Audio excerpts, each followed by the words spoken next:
tarde, boa noite para o meu querido telespectador que está assistindo aqui. Sou Torres, estudante do Liceu do Ceará, que faz parte do grupo Digital Influencers aqui na Escola Liceu do Ceará.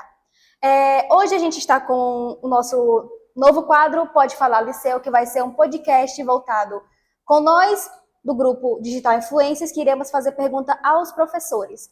Hoje eu tenho uma convidada muito especial, uma professora querida pelos alunos, professora de Sociologia e também está com a NTPPS esse ano, a professora Fernanda.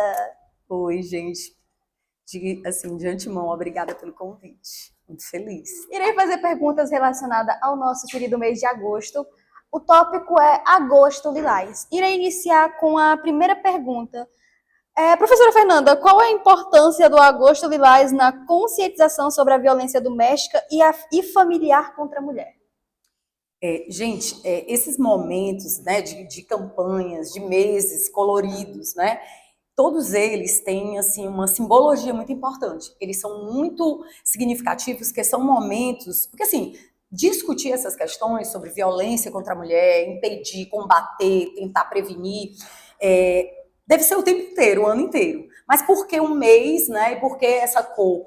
Por conta que é um momento mais significativo para a gente discutir essas questões, fazer reflexões, que a sociedade possa parar e verificar, assim, por que no nosso país, por exemplo, existe uma lei como a Lei Maria da Penha, né? Isso tem a ver com cultura, isso tem a ver com o nosso sistema sociocultural mesmo, a estrutura, né? Então, é um momento para isso, assim, é um mês dedicado nessa cor, não sei se a galera sabe, né, mas essa cor tem a ver com o feminismo, o movimento feminista foi muito importante, é muito importante até hoje, né, na luta, né, pela valorização da mulher enquanto indivíduo de direitos, porque nós somos, mas assim, para resultar nisso, precisou toda uma luta. E aí essa cor lilás vem ser exatamente a mistura do rosa e do azul, de gêneros, né, e em busca dessa equidade, que passa, com certeza, pela segurança da mulher, né? Por uma vida sem violência. Uhum. Por isso que Agosto Lilás tem esse nome, né? Exatamente. E é um tópico que não é tão famoso. Eu acabei descobrindo na hora que a gente estava montando a questão do podcast. Aí o Agosto Lilás, o que é o Agosto Lilás? Talvez ele não seja ainda tão conhecido. E passa por isso aí também a importância desse mês e dessa campanha, porque tem a ver com informação, com conhecimento, né? Porque a violência, ela, do modo mais amplo, ela é muito naturalizada, infelizmente, na nossa cultura. E a violência contra a mulher também, né? Então, assim, é importante que a gente divulgue, né? Puxe mesmo as hashtags das redes sociais, mas discuta em casa, né? Porque tudo acaba começando na primeira instituição social, que é a família, né? E vai para o ambiente público. Certo. A segunda pergunta é: quais são os principais tipos de violência que as mulheres enfrentam no ambiente doméstico e familiar? Pronto, eu vou até falar um pouquinho antes da Lei Maria da Penha, que tem muito a ver com isso, porque a Lei Maria da Penha, gente, ela está fazendo 18 anos esse ano, né? Foi em 2006, né? E aí a lei, ela foi muito importante nesse avanço, né? De pensar mesmo, assim, preceitos, pensar ações no combate à violência, né, em defesa dessa mulher. E aí, ela também, essa lei, ela tipificou as violências. Por quê? Porque a violência, antes ela ficava muito ampla, assim, violência, tá? A pessoa foi agredida, a violência foi de que tipo? E a lei agora tipifica. Existem violências que são, por exemplo, física, que é aquela violência, né, a agressão que marca o corpo, que é uma violência que é evidente, que tantas mulheres, inclusive, escondem, disfarçam, né? A violência física, tem a violência moral, psicológica, que essa é muito impactante, porque a violência psicológica, ela é muitas vezes sutil. Inclusive, tem mulheres que passam por violência psicológica e ela é tão naturalizada que ela não percebe. Aquela questão da manipulação. Sim, a manipulação, é o controle, é uma questão, por exemplo, de tentar baixar a autoestima, né, de desvalorizar, de humilhar, inclusive. Então, tem a violência moral, quando você, por exemplo, tem questões de exposição da intimidade dessa mulher, né, de questionar, né, o comportamento dela, ou até mesmo roupas privar. que ela usa, ou atitudes que ela tenha. A violência pode ser patrimonial, né, inclusive é uma questão do Enem, viu, aí uns 2 anos atrás. A violência patrimonial, ela se dá quando o companheiro dessa mulher, ele controla as finanças, o dinheiro, inclusive quando essa mulher trabalha. Isso acontece não só, né, não há uma parceria, não há uma discussão do que é gasto dinheiro, ele fica controlando esse dinheiro da mulher.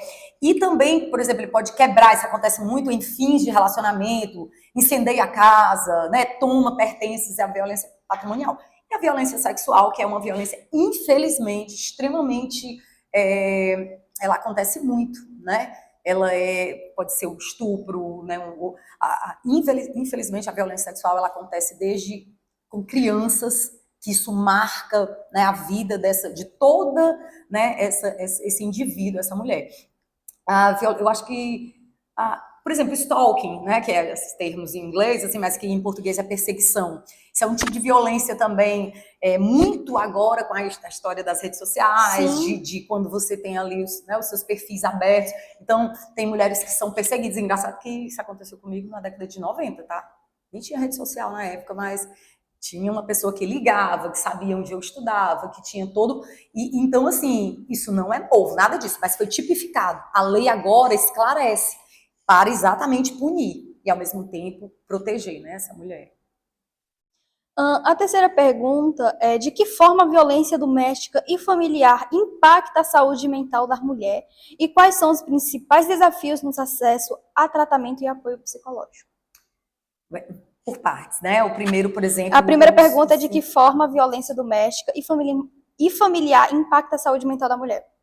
Ela impacta de diversas formas. Na verdade, a mulher, ela desde muito cedo vive pressões, né? O homem também vive, mas em níveis diferentes, né? Tanto que, assim, a mulher, ela desde muito cedo, ela aprende a que ela tem que se vestir de uma forma, com determinadas cores, inclusive, tem que se portar de uma determinada maneira, tem que desejar certas questões. Por exemplo, essa padronização de uma sociedade que a mulher só é feliz quando ela necessariamente tem um homem, um amor. Eu acho que os filmes, né? Quem não foi influenciada por filmes de princesas, esperando, inclusive, né, o príncipe encantado. Então, o que acontece? Várias mulheres, por mais que elas sejam bem-sucedidas, mulheres que têm ali uma resolutividade na vida, se ela não estiver namorando, porque a cobrança é muito grande, né? Se ela não estiver namorando, parece que ela é uma mulher incompleta. Nessa história, várias mulheres continuam em relacionamentos tóxicos, destrutivos, mas ela está acompanhada, mas ela tem uma pessoa. Então, assim, isso é muito delicado, porque todo mundo está, né, assim, passível disso. Os impactos, eles são os mais diferentes. À medida que a mulher se submete a um relacionamento, né, que é abusivo, violento, ela pode, e não é só para ela, é para toda a família, para os filhos que presenciam, que veem, muitas vezes normalizam, naturalizam esse tipo de violência. As mulheres confundem muito, por exemplo, o ciúme com amor, com gostar, com cuidado, né? E, na verdade, pode ser um controle, né? Até que ponto, eu estou sendo querida, né? Ele cuida de mim, ele se preocupa comigo. Até que ponto isso não é um controle sobre você, né? E aí, essa dependência emocional, ela faz com que a mulher permaneça nesses relacionamentos. E aí, nesses relacionamentos também, elas recebem vários tipos de mensagens, muitas vezes que são desde, você tá muito gorda, né? Ou assim, por que não vai malhar? Né? Ou então, o teu cabelo tá muito... Então, você não pode ir para tal canto, você tem que ir, ou você não... Esse tipo de limitação e de violência que pode ser muito piorada, né? Pode causar na mulher desde sintomas de ansiedade, de baixa autoestima, né, de insegurança, até efeitos bem maiores mesmo, de sintomas pós-traumáticos, né, de depressão, agressão, gente. Ela marca uma mulher, né, tanto que muitas mulheres elas tentam esconder, né, mas elas internalizam aquilo ali. Desculpa, bati aqui. E faz muito mal aqueles filhos que presenciam, inclusive os meninos, que muitas vezes reproduzem. As meninas, né, que confundem também. O meu pai faz isso, mas ele gosta. O meu pai faz isso, mas ele cuida, né? Então, são vários tipos de impactos, né? Vários tipos. Sem falar também que a mulher ela já cresce com isso desde criança, né? Onde ela recebe brinquedos que são brinquedos de cozinha, essas coisas. O sexismo, né? A coisa mesmo de uma educação sexista, que é...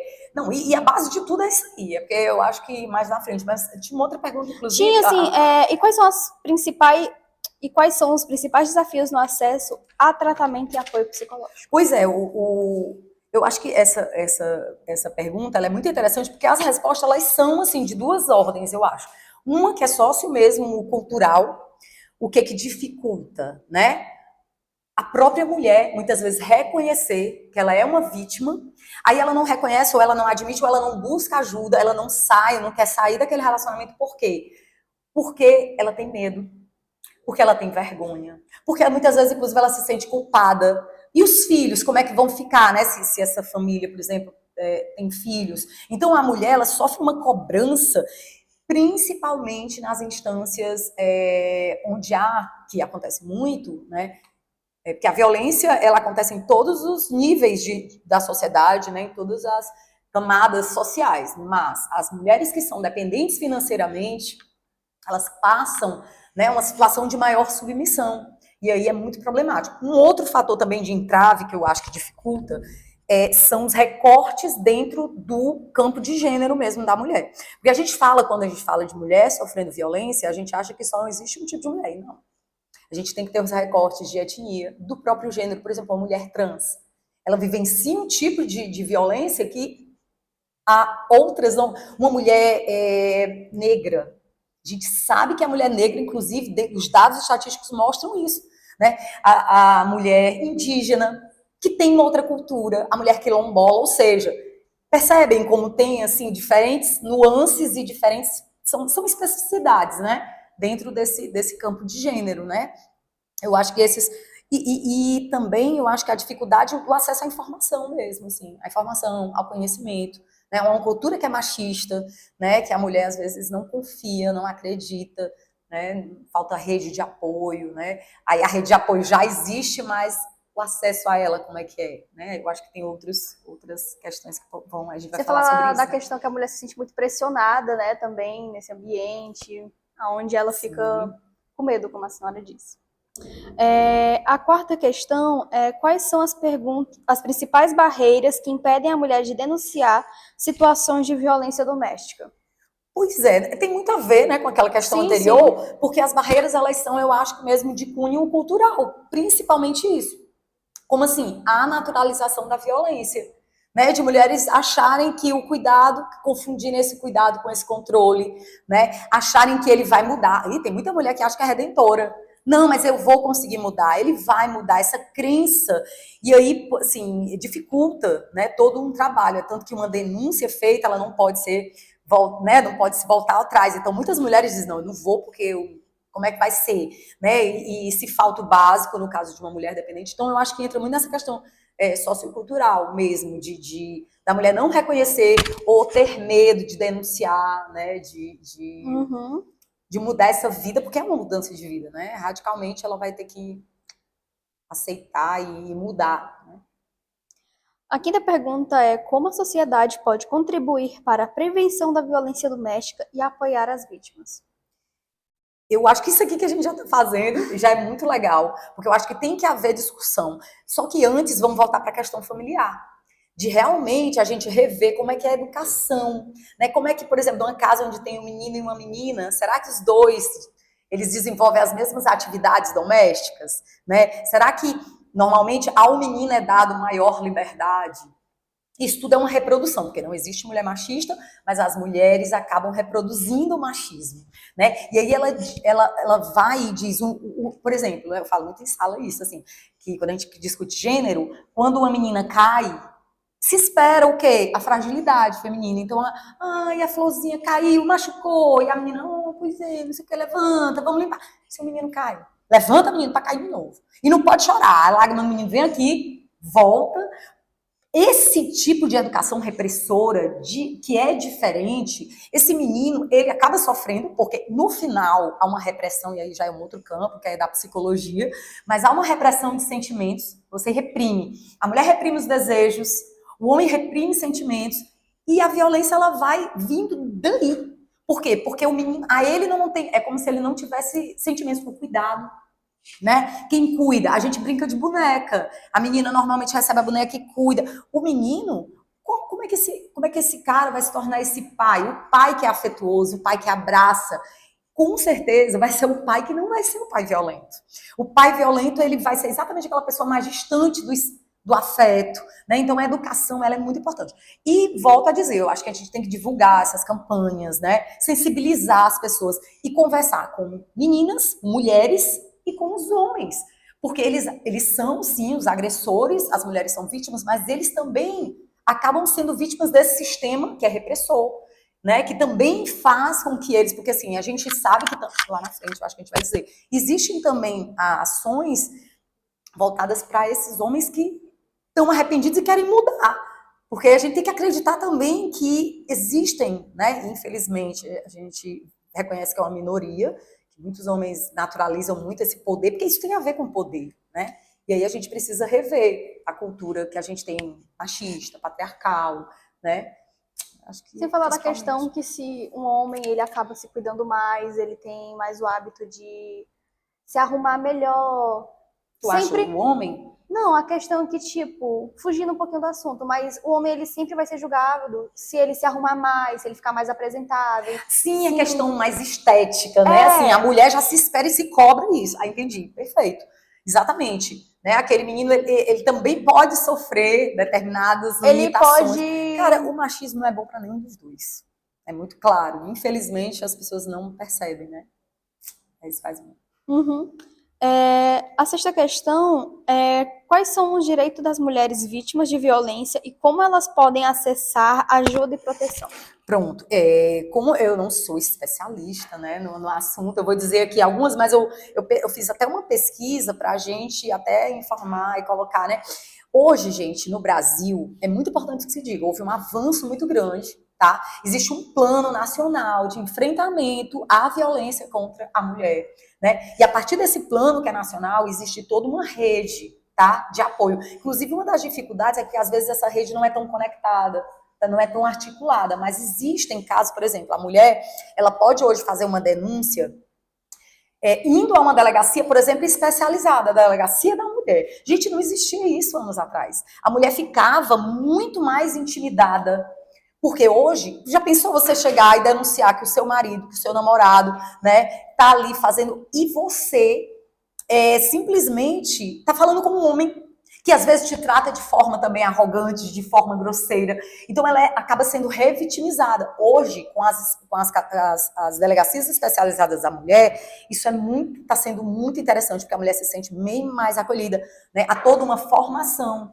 das pessoas, dos policiais, do escrivão ou da escrivã. A maioria, inclusive, é feita, né, constituída as delegacias por mulheres, né? Além disso, existem promotorias, ouvidorias, né, as defensorias, que são também atuantes dentro, né, desse campo da justiça. Existem Casa da Mulher Brasileira, né, existem vários, inclusive aqui em Fortaleza tem uma Casa da Mulher Brasileira, que é uma casa exatamente de apoio, né, de acolhimento para aquela mulher que fez uma denúncia, por exemplo, não pode voltar para casa. Isso acontece muito. Inclusive, a mulher pode fazer a denúncia física, a denúncia indo à delegacia, ou digitalmente. Ela pode fazer um boletim de ocorrência digital e nesse boletim ela pode expressar, por exemplo, a necessidade de uma medida cautelar, né, que faz com que ela tenha um distanciamento desse homem. Esse homem não possa, né, essa medida protetiva, né, que é de proteção a essa mulher, para que esse homem se distancie, inclusive não só fisicamente, tá?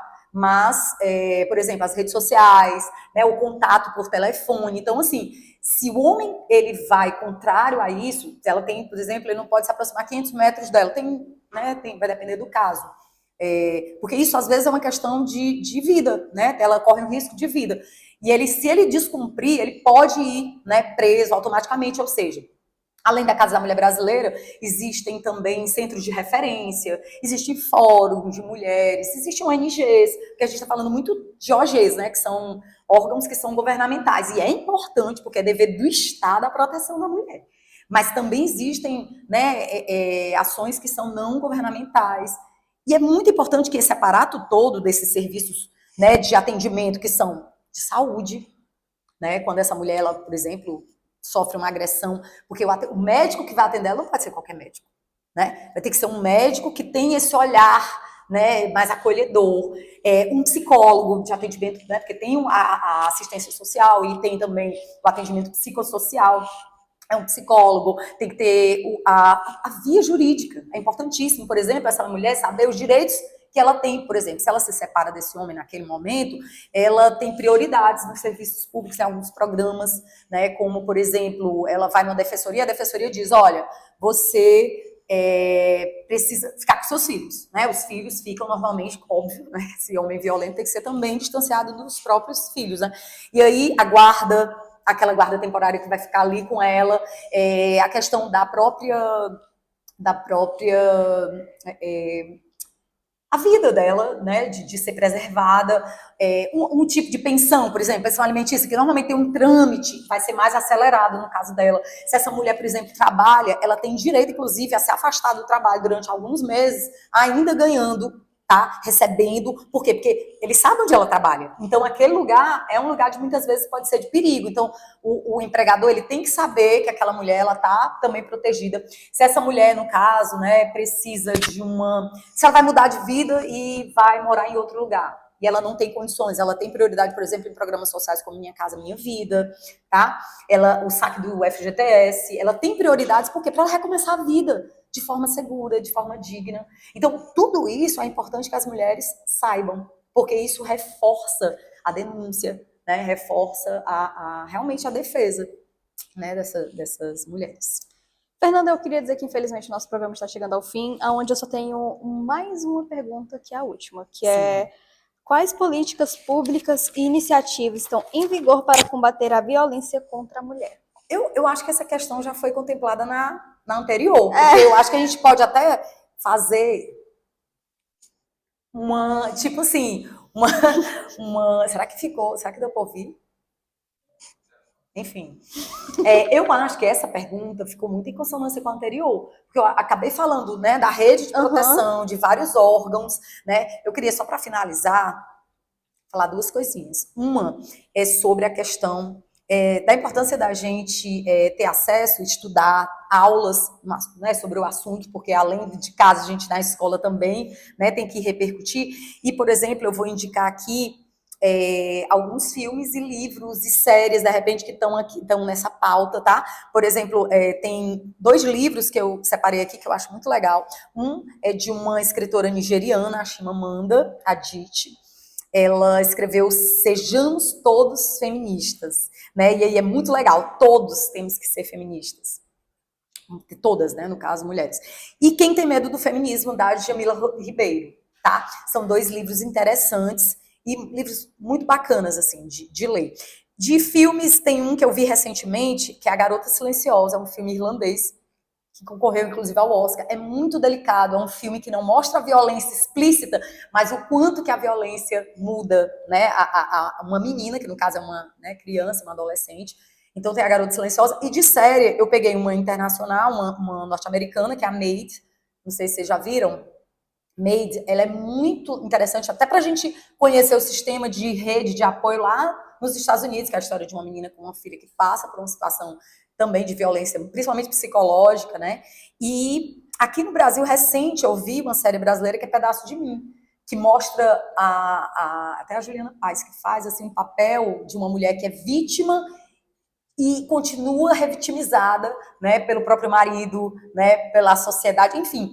E tem também o Conto da Aia, que é sensacional. O Conto da Aia é uma série que fala que se o mundo se torna, né, como alguns países são extremamente autoritários, né, quem perde os direitos logo, e quem disse isso foi a Simone de Beauvoir, né, são as mulheres. As mulheres são as primeiras, quando ela diz, olha, basta uma crise econômica, né, uma crise política, para que os direitos das mulheres sejam questionados. Então a gente precisa estar sempre atenta, porque os direitos são adquiridos por lutas, mas eles não são eternos. A gente precisa continuar na luta pela permanência e pela ampliação dos direitos. Eu acho que é por aí. Nada de história de trade wives, de mulher troféu. Tem, né, uma modinha aí que a galera tá dizendo, mulher troféu porque eu não vou trabalhar. Porque... Gente, quem banca é quem manda, tá? Não, é ilusão, é só na internet, é só no Instagram que aquela galera aparentemente é feliz, no fundo elas são meninas e mulheres extremamente, volto a dizer, né, castradas, são mulheres limitadas, são mulheres que aparentemente parecem ser felizes, mas na internet a gente sabe que nem sempre, né? Isso. Com isso, Obrigada. eu não tenho mais nenhuma pergunta. Eu estou feliz que eu pude entrevistar a senhora, uma grande professora querida aqui pela nossa escola, né, pelos alunos, onde todo mundo admira a senhora, uma mulher... Não chora não, Fernanda. Não. Gente, eu sou super chorona, mas eu sou também profissional. Uma mulher muito querida pelos alunos, onde tem um ótimo local de voz, onde sabe se expressar. Eu estou contente porque eu tive a honra de entrevistar a senhora aqui no nosso programa, no nosso primeiro episódio. Espero que a senhora retorne mais vezes. Não sei se vai ser comigo ou se vai ser com alguns meninos, mas a sua presença é muito bem-vinda. Adorei, Torres. Obrigada pelo convite novamente. E estou por aqui. Se vocês, né, quiserem convidar, estou sempre aberta a participar. E parabéns pela iniciativa, pela ação de vocês, que eu acho sensacional. Eu, assim, dessa idade, gente, vocês, assim, vão extrapolar muito, assim. Quinta-feira a Fernanda estava tão empolgada que ela pediu as perguntas e eu só dela. Ela estava tão empolgada. Eu preciso saber, né, para não ser pego de surpresa, de repente. Mas, obrigada. Foi ótimo, gente. Com isso, eu encerro o nosso primeiro episódio do Pode Falar Liceu. Aguardem os próximos e é isso. Tchau, tchau! Tchau, gente.